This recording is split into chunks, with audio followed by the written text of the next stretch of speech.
léthór gréasan. Tá léthór gréasan forbartha ag aber. Is féidir na rudaí seo a leanana sa dhéana.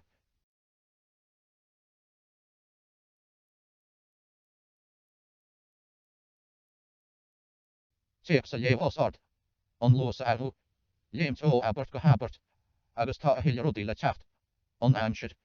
Bei sé scama loch in nu agus beneart postí an.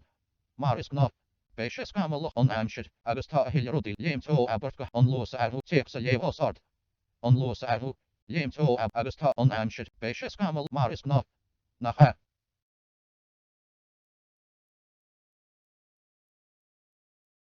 De húlá de bhí anar 70. Clár éire ildanach.